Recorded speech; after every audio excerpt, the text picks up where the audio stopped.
యాంద్రాబియా అలా మార్కెట్కి అయితే సాయంత్రం పూట నేను మా తమ్ముడు బైక్ వేసుకు అయితే వెళ్ళామన్నమాట. హాయ్ అండి, welcome back to food Nanda YouTube channel. ఆ మార్కెట్ నేను తిరిగి వచ్చేటప్పుడు ఏమైనా తిందామంటే ఈ హోటల్ అయితే కనబడింది. అక్కడ బోండాలు చాలా బజ్జీలు ఐటమ్స్ అయితే ఉంటాయి. మా తమ్ముడు ఏమైనా తిందామంటే రైస్ అయితే చెప్పేశాడు అనమాట. చికెన్ రైస్ అయితే చెప్పేశాడు. మా తమ్ముడు ముందు చికెన్ రైస్ ప్లేట్, నా ముందర ఖాళీ ప్లేట్ పెట్టాడు. నేను ఇదేందో నాకు మాత్రం ఖాళీ ప్లేట్ పెట్టామంటే మా తమ్ముడు 1/2 చెప్పాడు అనమాట.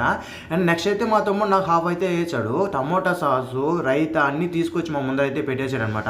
ఈ రైస్ చూడగానే ఫస్ట్ నాకు ఏంద్ర అబ్బాయి టేస్ట్ ఏం బాగుంటుందో అనుకున్నాను ఫస్ట్లో. అండ్ టమాటా సాస్ వేసుకొని కొంచెం ఆ స్పూన్తో అలా అలా అలా అలా అలా కలిపి నోట్లో పెట్టుకున్నాను. టేస్ట్ మాత్రం భలే ఉన్నింది అనమాట. నేను రైస్లు తినడం అయితే చాలా రేర్ అనమాట. ఎప్పుడైనా రేర్గానే ఎక్కడికి వెళ్ళి తిన్నా కానీ నాకు టేస్ట్ అంతగా నచ్చలేదు. బట్ ఇది మాత్రం మంచిగా నచ్చింది నాకు. అంత టేస్ట్ ఉన్నింది. మసాలాలన్నీ నీట్గా మిక్స్ అయ్యి మా తమ్ముడిని మెప్పించడం చాలా కష్టం. మా తమ్ముడు కూడా చాలా మెచ్చుకున్నాను. మంచి రేటింగ్ కూడా ఇచ్చాడు. ఈ విధంగా మీరు ఎవరైనా తినుంటే కామెంట్ చేయండి. ఈ వీడియో మీకు నచ్చినట్లయితే లైక్ చేయండి, షేర్ చేయండి, సబ్స్క్రైబ్ చేయండి. మరి ఉంటా, బోయ్.